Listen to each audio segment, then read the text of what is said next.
And we are going to call this meeting to order at 7 o'clock, and we'll begin with the approval of our agenda. Hi, Tracy. Hi, sorry I'm a little late. That's all right. All right, the approval of the agenda. Is there anything, Mr. Branso, is there anything you need to move or change or? I don't believe so. I think everything is on the agenda.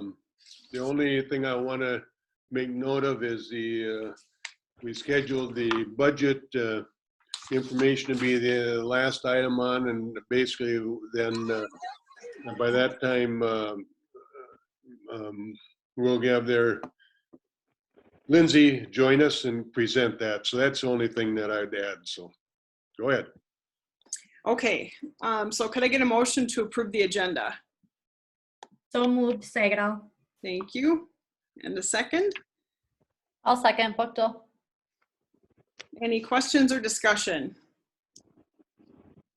Hearing nothing, we'll vote. All in favor, we will do a roll call, as I have to remember to do that right away.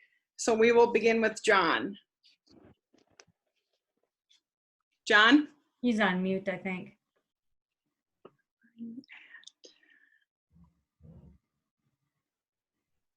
Aye. Thank you. Melissa? Aye. Tracy? Aye. Jeff? Aye. Jamie? Jamie? You can't hear me? There you go. Aye. All right. Sandy, I don't believe Sandy is on yet. She will be coming in late. And then I myself, I am an aye. So motion carries. Recognition of visitors to the board meeting. Thank you all for coming out, or actually being in your homes or wherever you're at for our meeting. But thank you for taking this time. And we'll try to keep it as short as possible. All right, now we will move on to our public forum. And as we have done in the past, however long we've been doing this, our public forum is placed on our agenda for regular board meetings. During this part of each regular school board meeting, up to 10 minutes of time will be allowed for district constituents to address the school board. Each person or topic may have up to 2 minutes of time. So obviously 10 minutes, 2 minutes per person, we allow 5 people. So this is a time of listening by the board. So at this point, I'm going to unmute everyone and then ask you to, I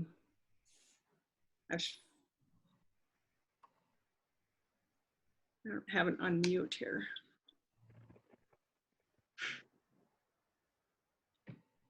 This is what I get for setting this up on my phone. All right, what we will do is, if you would like to speak, please unmute yourself and we will go in the order that you say your name. Okay? I can't unmute everybody. That's my issue here. So if you'd like to speak, please unmute yourself, say your name, and then I will, we will take it from there. So if anybody would like to speak, now is the time. Anyone? All right, going once, going twice, and we will move on.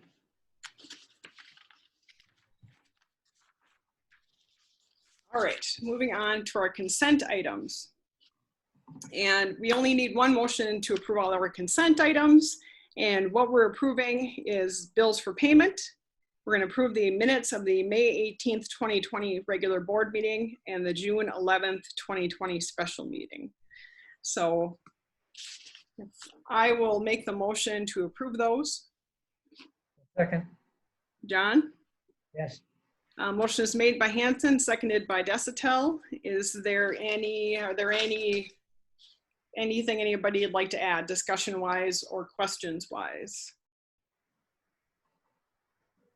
All right, hearing nothing, we'll vote. And we will begin with Melissa. Aye. Tracy? Aye. Jeff, Aye. Jamie, Aye. and John, Aye. and Sandy. Do we have Sandy yet? All right, hopefully she'll let me know when she gets here, so I don't want to miss her. So, and I myself, I am an aye, so motion carries. Moving on to personnel. Number one, approve the resignation of Gabrielle Bout, choir teacher effective May 28th of 2020. So moved, Bookto. Second, Sagal. Motion is made by Bookdahl and seconded by Sagatol. Any questions or discussion on this item? Yeah, do we need to add another choir teacher or not, or do we got enough on staff now? It's coming up a little further in the agenda on personnel here, so. Okay. This would create an opening with the resignation. This is a late resignation, but Mr. Minton interviewed candidates and was able to find a qualified person. So that's later. Okay. Okay, anything else? All right, hearing nothing else, we will vote. We will begin with Tracy. Aye. Jeff, Aye. Jamie, Aye.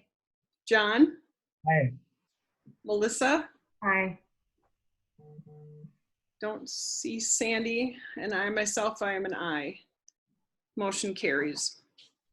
Number two, approve the resignation of Beth Dinkin, elementary paraprofessional effective June 2nd of 2020. So move, Boleen. Motion is made by Boleen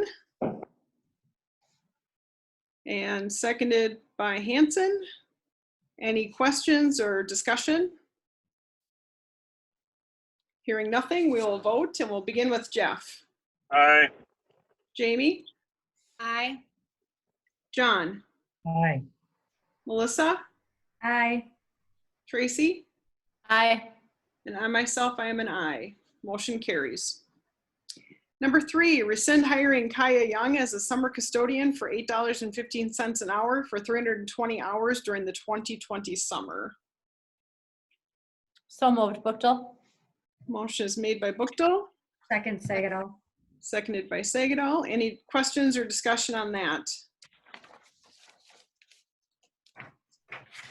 Hearing nothing, we will vote. We will start with Jamie. Aye. John, Aye. Melissa, Aye. Tracy, Aye. Jeff, Aye. and I myself, I am an aye. Motion carries. Number four, approve Shannon Coughlin as a summer custodian at the Olivia campus for $10 an hour for 320 hours during the 2020 summer. So moved, Sagal. Motion is made by Sagatol. I will second that. Any discussion or questions on that? Hearing nothing, we will begin with John. Aye. Melissa, Aye. Tracy, Aye. Jeff, Aye. Jamie, Aye. and I myself, I am an aye. Motion carries. Number five, approve Christina Svoboda Ojeda as the student council advisor at the high school campus beginning with the 2020-2021 school year, pay level E, step 0 of the 2017 to 2019 EA master agreement. So move, Boleen. Motion is made by Boleen, Second, Bookto. seconded by Bookdahl. Any questions or discussion? Yeah, don't we have a student council advisor? She resigned. He resigned Resigned. last month, I believe, and so Christina is going to agree to take it. Okay, thank you. All right, any other questions? Hearing nothing, we will vote and we'll begin with Melissa. Aye. Tracy, Aye. Jeff, Aye. Jamie, Aye. John, Aye. and myself, I am an aye. Motion carries. Number six, approve Jacob Walter as the K through 12 art teacher beginning with the 2020-2021 school year, pay grade BA 60 MA Step 1 of the 2017-2019 EA Master Agreement. So moved, Sagal. Motion is made by Sagal, Second, Boleen. seconded by Boleen. Any questions or discussion? Hearing nothing, we'll vote, and we will begin with Tracy. Aye. Jeff, Aye. Jamie, Aye. John, Aye. Melissa, Aye. and I myself, I am an aye. Motion carries. All right, I just want to do a check here to make sure Sandy's not on. Okay, okay. If someone sees her and I Hey, don't, we'll watch for her. yeah, I just don't want to miss her here. So, all right, number 7, approve Dean Gilton as the secondary choir teacher beginning with 2020-2021 school year. BA pay grade BA plus 60 base pay of the 2017-2019 EA Master Agreement. So moved, Sagal. Motion is made by Sagatol, Second, Bookdill. seconded by Bookdill. Any questions or discussion? Hearing nothing, we'll vote, and we will begin with Jeff. Aye. Jamie, Aye. John, Aye. Melissa, Aye. Tracy, Aye. and I myself, I am an aye. Motion carries.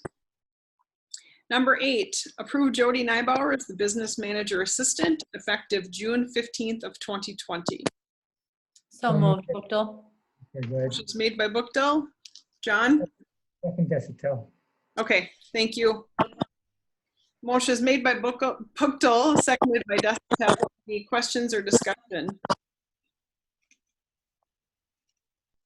Hearing nothing, we will vote, and we will begin with Jamie.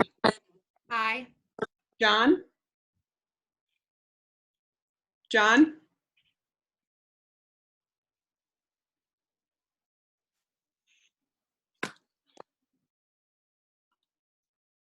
John, we are voting. John?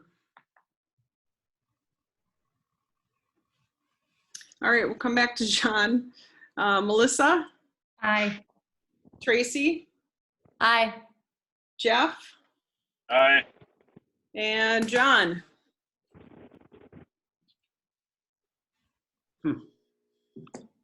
Did we He's not lose- on right now, Jill.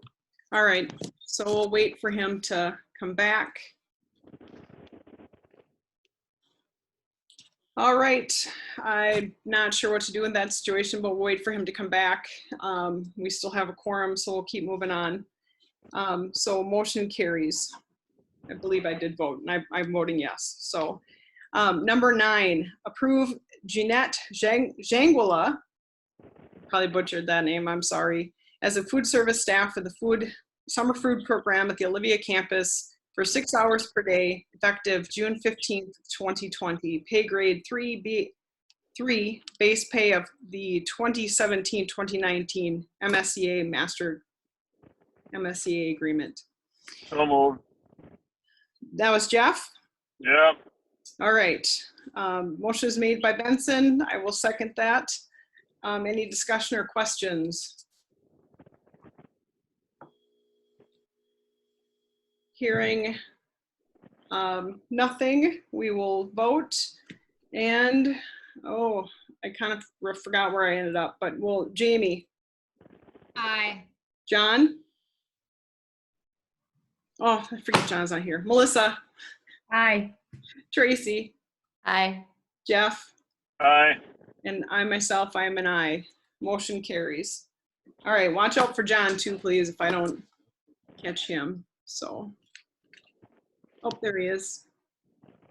There, just no video or, okay. All I right, don't see that he's on right now, so yeah, looks like I don't have him. I've got him on the bottom here, but he's no video or microphone. So, all right, moving on to the superintendent's report. Okay, first thing I listed there was the legislative summary, and most of you followed the special session that the state just finished last weekend, last Friday. And their focus was not really on education this year, and so it's not a year of funding, and so we're in our second year of funding, so it's not a big one, but they did have some discussion. They had discussion on early childhood programs and some additional funding for that. What they ended up doing is putting more money in scholarships, but that was about the only real benefit. Other than that, there's just some policy changes that took place, and talking of special ed policy and reporting with that, so not a lot for the general public to know. But the federal program, we had the CARES Act, which is funding for that is going to states, then go to the local districts for what we're going with the coronavirus pandemic, and so the funding for that, and we should get that funding June 30th. We're supposed to have it, and those dollars will be allocated according to our title program. And so that's what we were relying on. And so we'll find out at the end of the month what dollars come through with that. But it'll be a significant amount. But again, there was a shortfall in the end of the year, so it was important to get those dollars. But we don't know. There's other legislation that they're looking at. They're looking at a second bill for the CARES Act coming out of the federals. Again, going out to the states and then through the title program.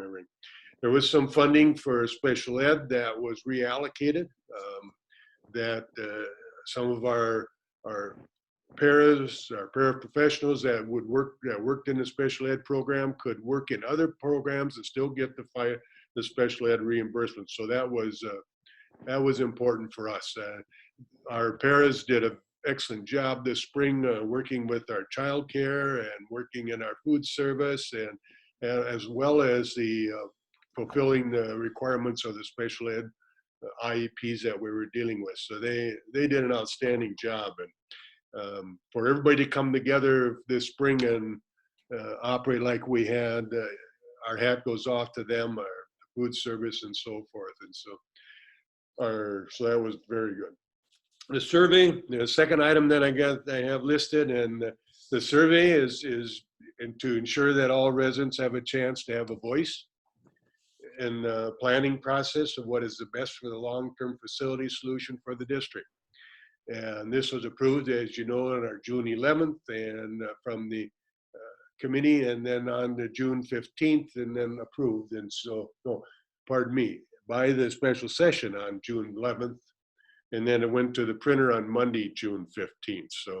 So that's where it is at this time. And parents and staff will be receiving an email probably tomorrow, reminding them of the survey mail out of June 29th.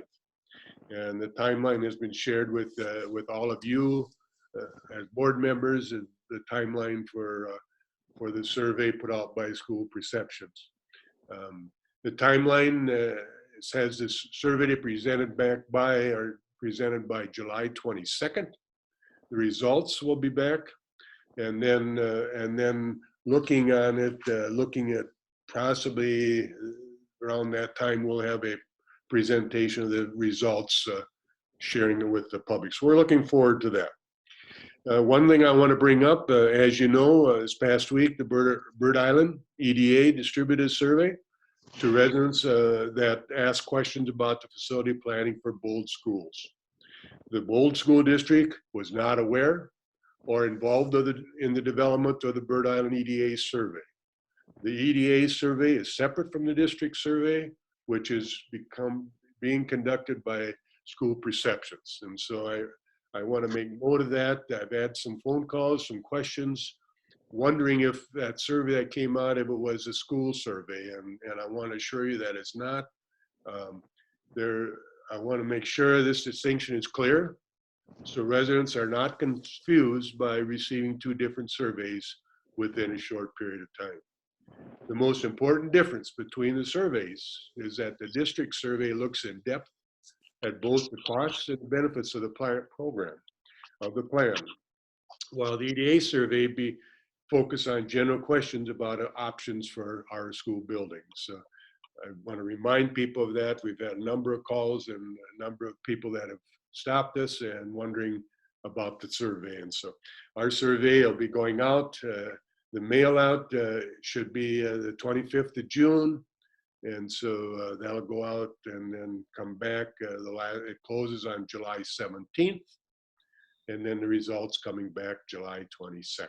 And so we'll have communities after the board's had a chance to look at it at that time. So, but that's the survey and we feel bad that it didn't get out earlier, but with the crisis we went through this spring was not the time when you could get valid reports back. So we decided to delay it for a while. The summer fall updates, just to bring you up to what's happening if we really knew. There's a lot of unknowns, especially with the coronavirus crisis that we're in right now. It seems like every time we try and plan for timing of this or timing for that, then about the time we get the plan put together, then things change. And we're kind of in a territory of the unknown right now, and it's everybody involved across the country, across the nation, the state of Minnesota. But we're looking, Derek will be filling us in on some of the summer things that he's got planned, and he put a schedule together, and now you'll get to his report, and you'll see that has changed since it went out on last week. So things are changing very quickly. But I want to report that on last Thursday, the commissioner, the State Department, along with the Minnesota Department of Health, released guidance to help schools to plan for the fall. And they didn't come out with one plan, but came out with 3 plans. And they have 100-page planning guidelines. So if somebody gets bored and would like to spend some extra time reading, let me know. I did send it, it is on the website, and I did send it out with my notes the last weekend, so if you want to, you can take a look at it. But basically, the plan sets up 3 scenarios, not knowing which one, if they'll all 3 be used, or how they would be used. But that's where the district will be looking at that now, working through that planning guide. The first scenario is in-person learning for all students, and saying that the fall, when the school year starts, we bring everybody in the first day just like we always have. That's the first scenario, so we have to plan for that. The second scenario is a hybrid, where it's a combination of distant learning and then working with students coming in on like a 50% occupancy. So you would set up a schedule where students would come in every other day. You'd have A/B days, something like that, or some districts are going a week at a time, where there'll be a week, 1 week they're in session, the next week they do social distancing. And so that's kind of probably where we're probably going to see some type of a hybrid learning going on, that half the students will come in on one day and half another day, and vice versa. One thing that's common during that is, or with that type of scenario, is a flipped classroom, and some have been associated with a flipped classroom where one day a presentation is made, and that presentation will go to the second group the next day, and it'll be like a flipped classroom. And so that's a second scenario. And the third scenario is completely distance learning. This is what we were doing in the spring.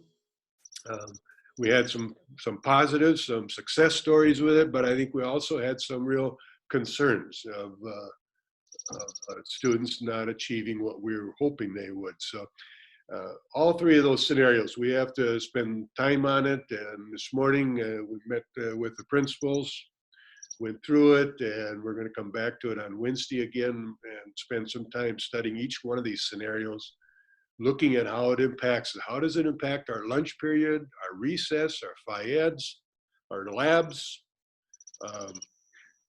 our transportation, students that need to get to school, is that going to be if you're going to have only a 50% occupancy or a 6-foot distance between riders? And so all those things are, we had more questions than answers this morning when we were going through what we went in, but there's 100 pages of things to look at and ideas, and the state is working with it.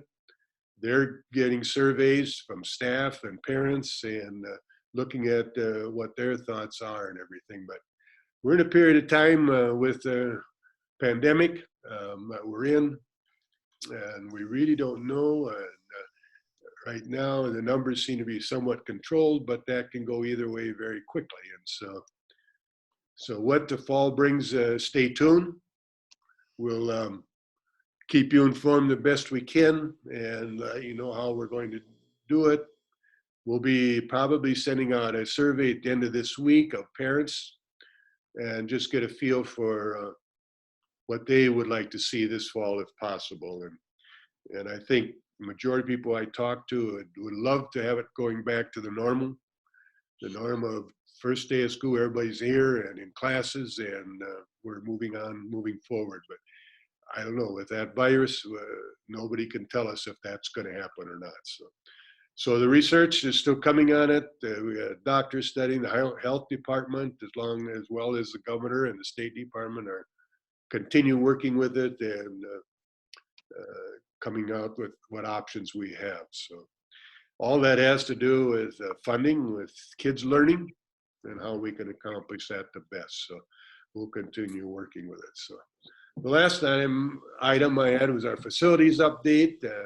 Denny and his crew has been very busy, working hard to get everything ready for fall, and they've got pretty much everything moved now into the classrooms, and the rooms are being arranged now and be ready to go.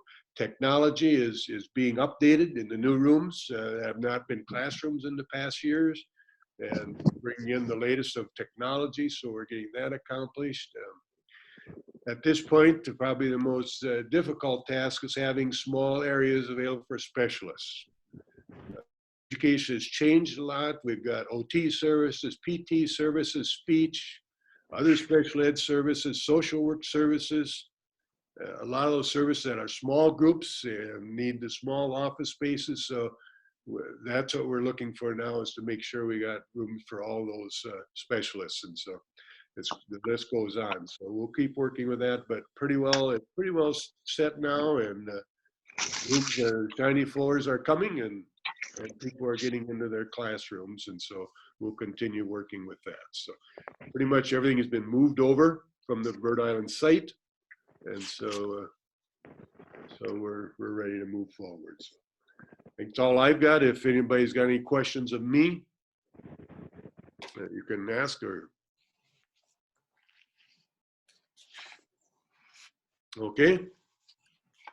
All right. And we have John back. Right, John? You're back? Audio-wise, yeah. Good. There you are. Okay, good deal. Hey. And Jeff, I'm sorry I muted you. There was some noise happening while Mr. Bransoy was talking, so I'm sorry I muted you. That's fine. Okay. All right. Any questions for Mr. Bransoy? Hearing nothing, we will move on to the elementary principals report with Mr. Benson.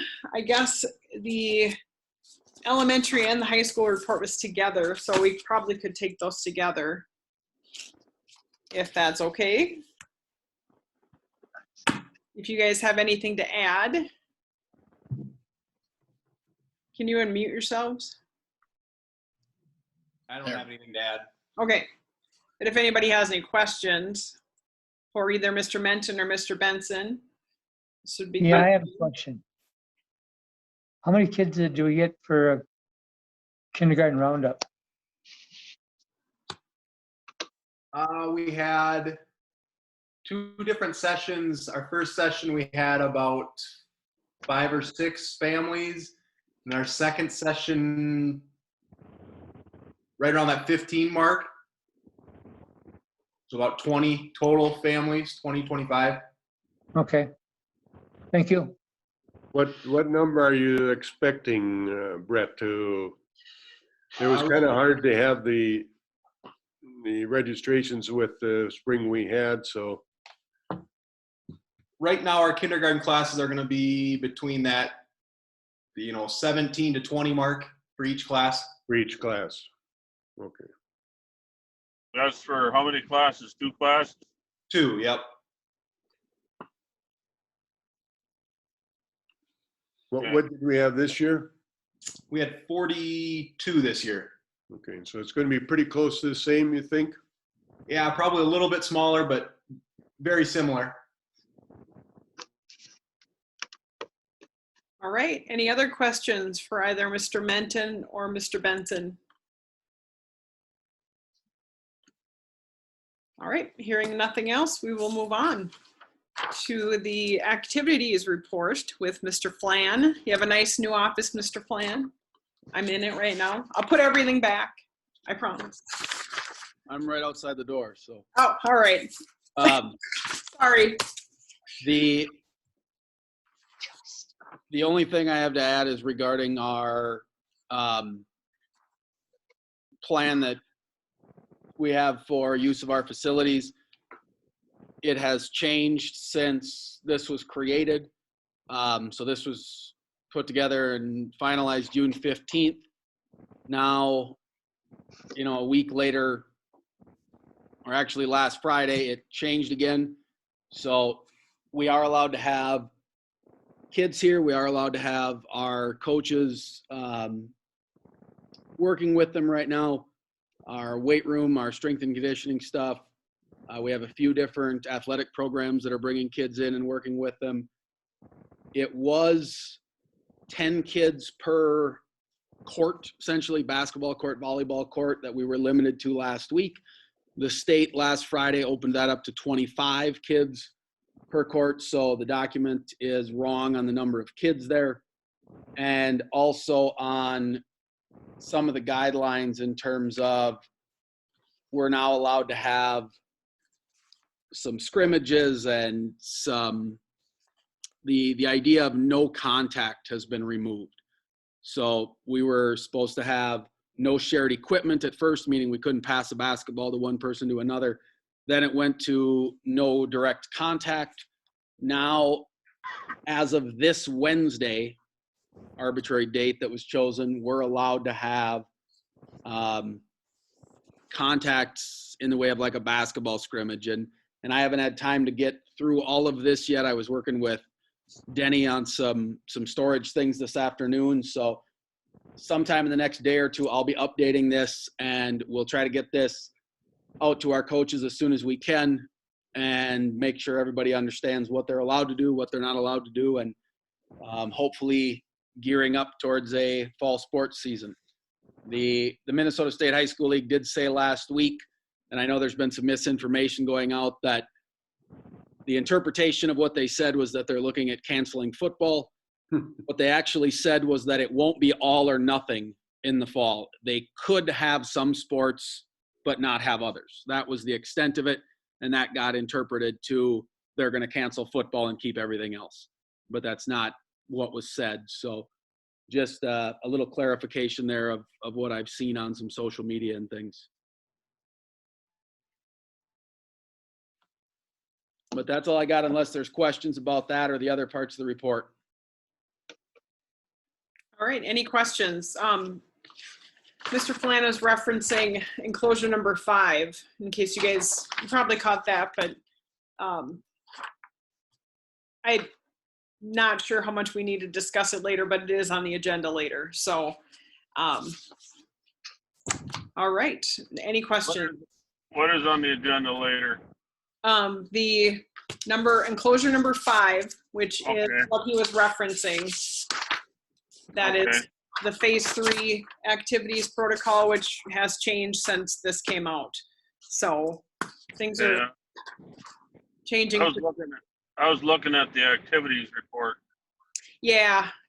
But if there's anything else, I'm sure Mr. Flan will be with us, and Yeah. he will probably quickly go through it again when we get to that point. So If there aren't any questions for him, we will move on to the pool report, which we have one and it's in the packet. I do know, John or Jeff, do you have anything to No, say? No, Okay, I do know in talking to Tracy that the timing of all of a sudden, oops, hey, you're open. I mean, that's been a little tough. So she's been I know she's been going ahead in baby steps because I don't think she was anticipating opening the pool until at least July. So she's doing it, making sure things are safe and that they're doing it correctly. So there'll be more information to come. I'm sure if you have any questions, she would love to answer them. All right, with that, we will move on to new business. And number one is approve the vendor for property and casualty insurance. It's enclosure number 1, and our superintendent recommends EMC Insurance Company. And the agent for that is Johannes Agency, Inc. of Olivia. Both of these, I'll just mention that I met with Paul and we went through the policies. They're pretty much similar to what we've had in the past. The property casualty insurance went up about $1,200 from the premium before for last year. And then the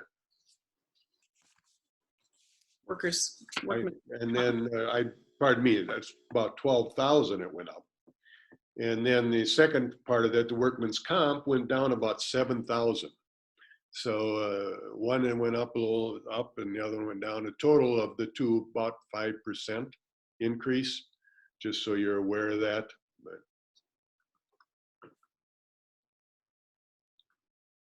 okay.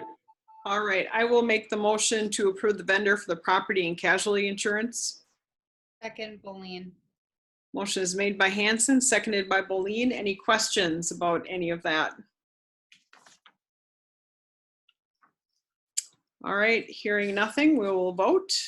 And we'll begin with John. aye. Melissa, Aye. Tracy, Aye. Jeff, aye, Jamie, Aye. and I myself, I am an aye. Motion carries. Number 2, approve the vendor for the workers' compensation insurance. It's also enclosure number 1, and the superintendent recommends SFM insurance companies, and the agent there again is the Johannes Agency, Inc. of Olivia. So moved, Bookdill. Motion is made by Bookdill and seconded by Benson. I guess. Good with that? All right. Any questions about about the workers' compensation insurance? How much money are you spending to insure a school that's full of evidently mold? Where are we? What's going on? That's Kent. That's somebody else. Yeah, this is They need to be. yep. Sorry, we can't have people speaking out of turn here. So, all right. Any board members have any questions? All right, hearing nothing, we will vote and we'll begin with Melissa. Aye. Tracy, Aye. Jeff, Aye, Jamie, Aye. John, Aye. and I myself, I am an aye. Motion carries. All right, number 3, designate the 2020-2021 official school newspaper. We sent out letters seeking quotes along with sample minutes that were sent to the News Mirror Union and the Renville County Register for the printing of minutes and legal notices for the 2020-21 school year, effective July 1st. Minutes and legal notices must be based on a minimum of 8-point type with 9 points of leading. Last year, the Renville County Register was the district's official newspaper. And the cost to publish sample minutes in the Renville County Register was $5.50 per column inch. Rates are effective for the 2020-2021 school year. The Renville County Register is recommended as the designated official school newspaper for the 2020-2021 school year. How far off was the mirror in cost? Mr. Bransoy, did they send back? I did not, I don't know how much that was, Jeff. I'd have to look back at that. I'm not sure. Okay. I'll make the motion. Motion Second, Sagal. by Benson, seconded by Sagatol. Any further questions or discussion? Hearing nothing, we will vote, and we will begin with Tracy. Aye. Jeff? Aye. Jamie? Aye. John? Aye. Melissa? Aye. And I myself, I am an aye. Motion carried. Number 4, approve the 2020-2021 dairy bid. We received 2 milk bids. One was from Kemp's LLC and the other was from Land O'Lakes Prairie Farms. It's recommended that the board approve Kemp's LLC as the district's dairy vendor, as well as to accept their firm bid for the 2021 school year, as price fluctuations over the past year have not been consistent enough to go with escalating. So moved, So Boleen. moved, Buchtel. I can second. Jamie, you can.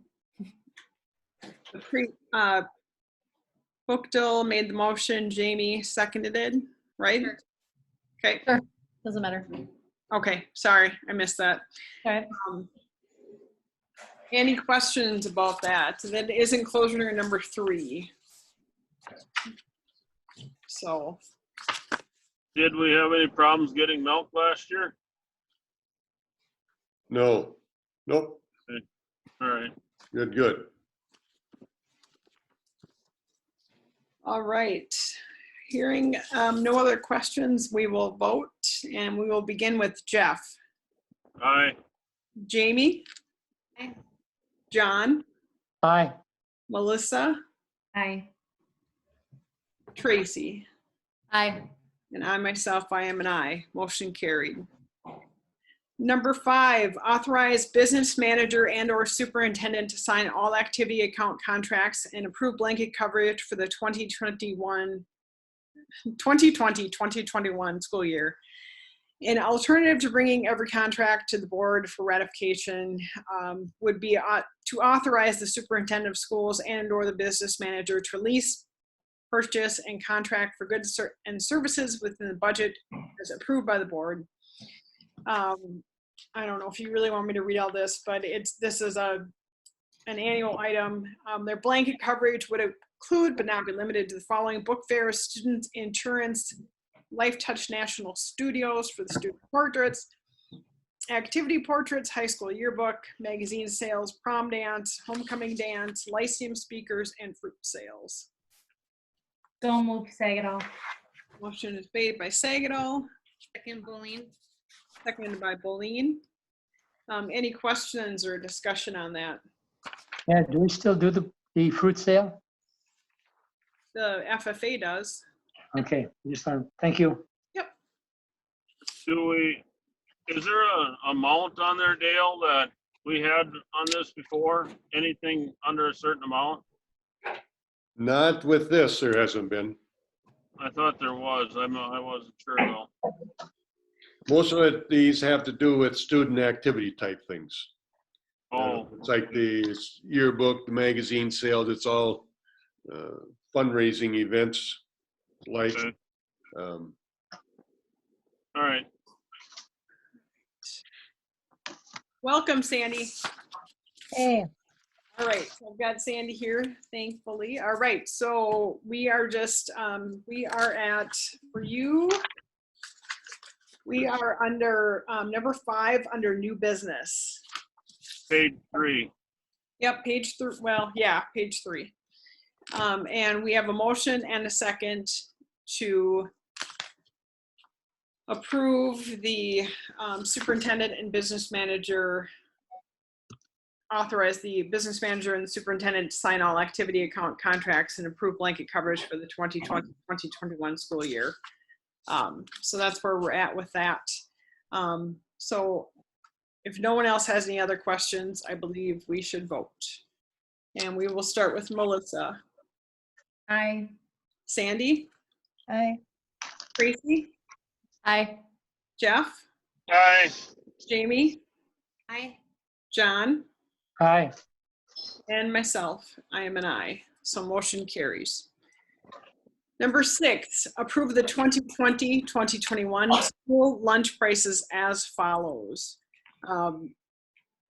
I don't know if I need to read all this, but they typically go up, I believe, as per state statute, I believe it's like 5 cents a year.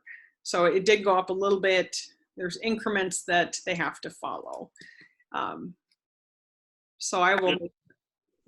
Did we not have to get it up to a certain amount by a certain time? Right. Yes, it all has to set by the federal with their food program. Yes. Are we at that level now? Yes, Okay. we have the guidelines that we need to follow, yeah. Okay. I know we were behind, that's why I was wondering. So, I will.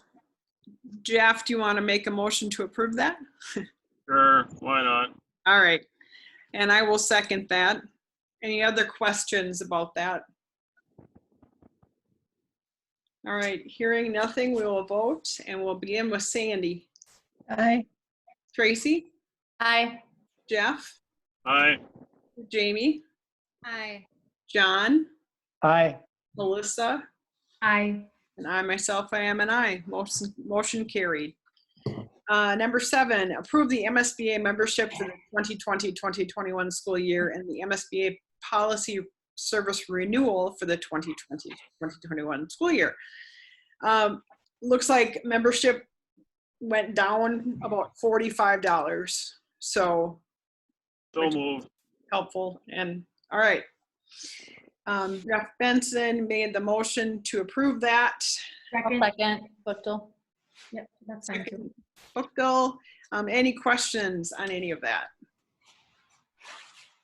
Hearing nothing, we'll vote and we'll begin with Tracy. Aye. Jeff? Aye. Jamie? Aye. John? Aye. Melissa? Aye. Sandy? Aye. And I myself, I am an aye. Motion carries. All right, moving on. That was enclosure number 4, by the way. Moving on to enclosure number 5 is the Bold School District Phase 3 Activities Protocol. Mr. Flynn did reference it in his report. Maybe if you would just, as we're looking at it, just make sure that we all are understanding that there's some differences in things here that have come out since June 15th. The main change would be the space guidelines under indoor. We're now allowed to have 25 per court. The weight room max number, we went off of an estimated max people in that room. And the number we came up with allows 8 foot by 8 foot space for each person. So it allows us to social distance in there. Attendance is being taken. We're sanitizing things regularly. Denny and his staff have got bottles of disinfectant that things are being sprayed down with. There's hand sanitizer at each location. It's very similar to what other schools have put out there. Some examples of this on the Minnesota State High School League site. So use those as a template and try to adapt them to our facilities as best as we could. All right, any questions for Mr. Flan about any of this? Not of that, but I do have some off of that activities report. Well, we should have talked about that during the activities report. Said we were going to talk about it later. That's why I kept it This later. was the phase 3 activities that we were talking about later, but if you have questions, let's get them. I can wait till the end of the meeting too, that's Well, fine. no, let's do it now. So Mr. Flan is here. Okay. What about this clothing coming back, Derek? What about it? Were we gonna be able to have that, or is a local business not wanting to do it, or what? Through our agreement with BSN and Nike, we get some essentially free clothing each year that we can have printed locally and sell to generate some revenue for various things within the athletic department. So we get questions often asking for bold clothing. It's something that we can provide, make some money on with very little upfront cost. So it's going to be displayed in the district office essentially, and we'll put the revenue into the same account that our pop machine revenue goes into, which is designated that it has to be used for student benefit, and hopefully be able to help out some programs with some more things going forward. Okay, so it's gonna be in the district office is where you're gonna have it? That's where we'll sell it out of, because that's where Brittany and I are located now. Okay. Then the local vendor is not doing it anymore then? I believe 523 still has some. I don't know if, I know Max Hardware for a while had some. I don't believe Island Market carries any anymore. They had some for a little while. So Okay. we're asked often No, if I we know. have I'm just- some. So I know we had it with local vendors before because of, we didn't have enough help to keep it going, so. well, that was, I mean, it was removed. It does not take that much time. Okay, So it's not something that we can't do. okay. I was just wondering, because the local vendors will still be able to do it or not? Yes. Okay. All right, that's all I was wondering. Thank you for clarifying. Yep. Derek, does that stuff kind of you kind of look at the whole picture and kind of evenly distribute it out, or is it just on a need basis, or how do you distribute that? The revenue from this, Right. it would be based on need. Our budgets are, like all budgets in the school, cut, to the bare minimum. So last year, for instance, we had our track net got chewed up by one of the lawnmowers caught the corner of it. Well, that's about a $600 or $700 bill. And this is a fund that we can then pull that. It's for student use, student benefit. So we can cover some of those expenses without having to dig into the school budget as much. Okay. Great, thank you. All right, any other questions for Mr. Flan while he's here? Well, he's going to be here, but anyway. With that, not hearing any other questions, we're going to go back to the Bold School District Phase 3 Activities Protocol. I'm going to make the motion to approve that. Second, Boleen. Motion is made by Hanson, seconded by Boleen. Any further questions? Hearing nothing else, we're going to vote, and we're going to start with Jeff. Aye. Jamie? Aye. John? Aye. Melissa? Aye. Sandy? Aye. Tracy? Aye. And I myself, I am an aye. Motion carried. All right, number 9 is approve the MREA membership renewal for the 2020-2021 school year.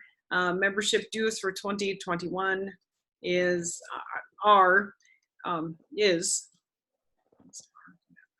$16.54. Last year's membership was $18.38, so we're going to be saving $184 this year. So moved. Motion is made by Benson, Second, Sagal. seconded by Sagatol. Any questions or discussion? Hearing nothing, we will vote, and we will begin with Jamie, Aye. John, Aye. Melissa, Aye. Sandy, Aye. Tracy, Aye. Jeff, Aye. and I myself, I am an aye. Motion carried. All right, number 10, approve the 2019-2020 school budget. And we have Lindsay with us. All right. Go through it. Okay, so there's a couple documents in the enclosure of the board packet. The first one is your budget summary by fund that shows you the total revenue and expenses. So I'm just going to hit the assumptions that go into building this budget. For the revenues in the general fund, the majority of the revenues are based upon your ADMs. And so essentially we're down about 21 ADMs from the previous year with graduating classes and kindergarten classes and shift in movement that we've seen. The revised budget was based upon 648 ADMs, but the adopted is 627. We do feel that it's a conservative number, but given the circumstances and all that stuff, we have to be conservative. We kind of look at a 5-year history and a 5-year projection and go off of what we historically see. So that is how we developed the ADMs. The CARES money, I don't know if you guys have kind of heard about this as a board, but there's a one-time funding source that they call the CARES money that is, each district was given an allocation. It was based upon 90% of your title allocations from the 20 school year. So our bold share of the allocation of this one-time money is $111,717. So that one-time revenue is also built in the budget, helping the increase in revenue with the declining enrollment. There was also the 2% increase that was approved. This is the second year, so that brings the general education aid formula to $6,567 per ADM. So that's included in the calculation. For the expenditures in the general fund, salary and benefits are adjusted to contract settlements. Another document that's in the enclosure is the reductions. Those are built in the budget for a total of $232,263, bringing our expenses down. And the other areas for purchase services, travel, supplies, and all that stuff, we looked at where we can make reductions, and if not, we kept it about the same or a slight increase for things that could be coming up with all the uncertainties of what the fall is going to look like when we come back. The same thing with moving on to food service. With food service, my assumption is that we will try to continue as normal as possible in the fall, given the uncertainty of what that's going to look like so far. So there is a decrease in revenue because we're going from the summer food program back into the normal food service program, and the rate reimbursements are different, they're lower. And the expenses, I was conservative in the fact that I do think food prices are going to keep continuing to increase given the current situation that our economy and the food costs are at. So with that being said, the loss is being conservative for those things that potentially could take place with school starting in the fall. For the community service fund, same thing, making the assumption that hopefully everything as far as preschool comes back in play. Obviously, the summer rec activities couldn't happen as usual, so that's a play in the decrease in revenue, but also a decrease in some of the expenses as those items did occur. Debt service, that is what it is. It's a payment of your bond and your interest and the levy dollars coming in. And the pool is the budget that was approved by the pool board, I believe, in the May meeting. So that is what was put in for the pool fund. And then your last document is your fund balance. summary. So that's kind of show you if everything stays the same and we end fiscal year 20 the way our budget's projecting it and move on to 21 and with the adopted revenues and adopted expenditures, that is where our fund balance is going to be. One thing that I wanted to make the board aware of is that when we're talking about ending fiscal year 20, the governor in the executive order has given a one-time transfer that is allowed. So essentially what that means is that there's places because of COVID-19 where any district is going to have losses. The school is closed. You can't bring in fee revenue if it's a program based upon fee. We still had to pay our vendors and contractors even though school was closed. So that being said, there's a lot of analyzing when we're prepping for year end and the auditors that needs to be done. And when that happens, I think there's going to be areas. So if you look at the fund balance, there's restricted before you get to the unassigned. Some of those restricted dollars we can take and we can move them to areas that seen losses related to COVID-19. So that being said, I showed you the proposed 630 beginning balance and projected that forward with the budget. But I do believe that that will change. And how that's going to work is we just have to have the transfers approved by November 30th because that's the statutory deadline for the compliance table. And with that being said, we'll have gone through our audit and all that stuff. So we'll come to the board with a proposed transfer amount to move those funds around where in other past years and years going forward, you'd have to have eligible expenses. So, you know, staff development for a prime example, we have a good healthy fund balance in there. And we wouldn't take away from anyone by taking some of those dollars and using it where we where programs had losses.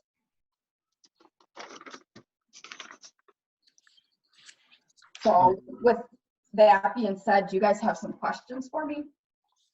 Just to interject here, Lindsay, is for the entire board to know that the finance committee did spend a couple hours on Monday, a week ago, going through this, and Lindsay was there, which was good to answer questions and talk about transferring funds if we need to, and it is a one-time we can do that. So we'll look at that in the future, but we went through what reductions we're looking at, and we're kind of right on schedule, I think, from what we had talked about, what we predicted a year ago, and so I think we lived up with our last year's, what the reductions we were asking for, and we were able to obtain that. And now this year we're going in with some more reductions and some one-time dollars, so that can help. But still, I think we do not have a balanced budget yet at this point, so it means that we're to continue working on this until we get to that balance. And so we need to be very cautious looking at our revenues and generating student enrollment is a big part of our gen ed revenue. So that's something we need to emphasize, is how can we keep those numbers strong if we can, and work with that. So, but we thank Lindsay for taking the time and meeting with the committee, and then tonight also. So good. I have some questions. Yep. I just want to make sure I understood this process of transfer. It's a one-time transfer. If I remember, the example used was staff development. If they had more money, let's say, and I'll just use that phrase, more money in staff development, we thought it should go someplace else, or it could be used someplace else. We can move it from staff development to, let's say, alternative learning programs. It's a one-time transfer of that money that can move from one category to a next, which is not usually done? That's correct. So normally you would have to have eligible expenses in those restricted areas to spend down that fund balance. Okay. And with the closing of the school year, there's going to be restricted balances that we didn't have eligible expenses that we could allocate there. And as long as we're not, in my mind, as long as we're not taking away from any students or teachers or, you know, just using some excess funds that we don't have expenditures for, then yes, we can take it and put it towards other programs. A lot of those programs that I'm talking about are more unassigned items, and it could be anything from transportation to spring sports to any other program that might have occurred that were fee-based, that, you know, we can look at preschool, it's fee-based, and we couldn't charge tuition for April and May because of the school closure. You know, so items like that, we'll take a look at all those individually and determine if we want to move some dollars around. Is the GEAR program and the ESSER program, are those state or federal programs? Can you repeat that, John? I'm sorry, I didn't hear you. Is the GEAR and ESSER dollars, are they state dollars or are they federal dollars? They're federal dollars. Yep. And then they go to the state and just the state distributes them. That's correct. Yep. Okay, so Yeah, they're allocated through the State Department, but they are federal dollars, yes. okay, so that $111,000, would that qualify for, I think, the one-time transfer from one fund to the next? So what those one-time dollars are for is coding expenses there. So one of the revenue streams is for either technology or summer school. And the other fund revenue stream that both will be getting can be used for additional COVID-19 expenses, past or going forward. It's pretty wide open. The rest of it is just general operations to keep going where, you know, there's a lack of revenue stream.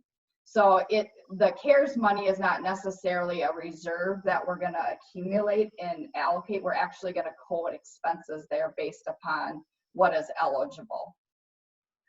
What we're talking about here is the transfer of funds in our budget that we have an abundance of dollars that we can reallocate. Right. And that's where when you talk about the one-time dollars, what's coming from the feds, from the federal governments now for the CARES Act is somewhat limited, but yet it's intended to go into, majority of it to go into general expenditures that were occurred because of COVID. But that's not the reserves that we're talking about here as far as what Lindsay mentions there, one-time. The one-time transfer is due to COVID, but it's coming out of the reserves that we have in place right now and putting them into a place where we could use them for student learning or whatever category we want to place it. So that's two different things there. It's and so we can get confused with that, but the one-time transfer is out of reserves that we have in place right now. Okay. Dollars. Okay. And then that can be, if we use the reserve dollars that are put in place right now, we move that out, we can fill that hole with the ESSER and GEAR money. Well, we might not do that. You know, that's something you have to decide what. I would say no. I would say that those ESSER dollars are dollars that is coming from the federal program to be put into learning programs, alternative programs, basic skills programs, whatever. In other words, going to expenditures that were not covered due to the COVID. And so I think it's two different things there, John, that you're talking about. And those ESSER dollars are not intended to replace a reserve, is what I'm saying. Okay. Yeah, so think of it like a grant, just like a grant where we're going to take from any expenditures from March 13th of 20 all the way to June 30th of 22. That's how long that you can expand that allocation out to. And basically, we're going to take that out, those monies, and when we have expenses that administration decides we need to use the CARES money for, we're going to turn those expenses in and get money back. So it's not creating a reserve. It's actually taking expenses that we incurred, and we don't have any funding source to pay for them. Where the transfer is actual physical reserves that have been built up over the years, and we can use some of those reserves and just, it's a balance sheet. It's a fund balance item, whereas the CARES money is actual revenue in the current year that we're going to designate for specific purposes. The other day when we had our meeting, we talked about, like, for example, since we didn't have any spring sports, money saved for transportation and people working. Is that incorporated in any of this that you sent us? Are you talking about analyzing where there could be losses related to COVID-19? No, I'm sorry. I'm changing gears. The other day when we had our meeting, Yep. and I asked about, since we didn't have any spring sports, that meant we didn't pay like transportation costs. Is that included in any of this, or is that, where is that, or is it not reflected in either the next year's budget or this year's budget? Well, essentially, it's reflected in the revised budget of 20 based upon where we think we're going to end the year for all transportation costs, all that stuff. So yes, it's reflected in the budget. And it will also be a key factor in analyzing what the effects of COVID-19 were. But that's not budget dollars we're talking about at that point. We're talking about looking at what the outcome related to the pandemic was for 20, and then looking at the reserves that we could use towards that. And the same thing is the city's picking up the pool cost. That's reflected where? The pool cost is because we're the fiscal host that and we follow the joint powers agreement. The pool is part of the community service fund, but so for state purposes, it's part of the community service fund. For your guys' purposes, I broke it out so you can see the community service fund and the pool fund. Okay. Okay, I guess that kind of answers some of the questions. I'll let somebody else have questions if they want. All right, any other questions?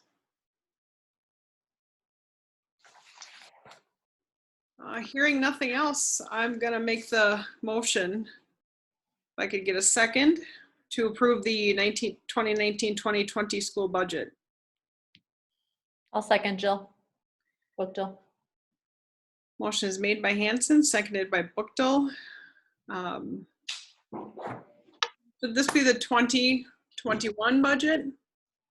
Yes, Yeah. yes, FY21. So let's fix that.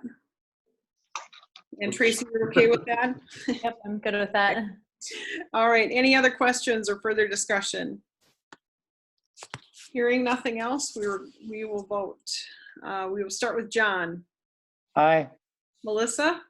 Aye. Sandy? Aye. Tracy? Aye. Jeff? Aye. Jamie? Aye. And I myself, I am an aye.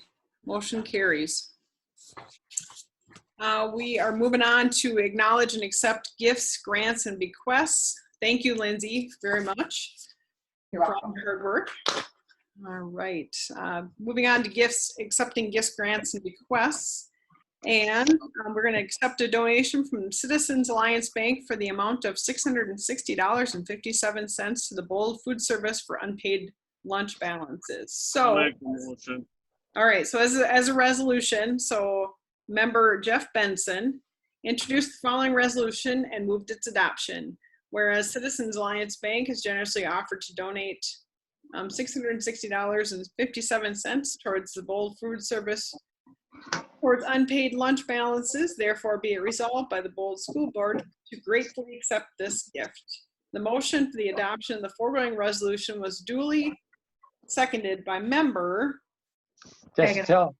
Desatel. And upon a vote being taken thereon, the following voted in favor thereof, and we will start with Melissa. Aye. Sandy, Aye. Tracy, Aye. Jeff, Aye. Jamie, Aye. Jill, wait, John, sorry, Aye. and Jill. I am an aye.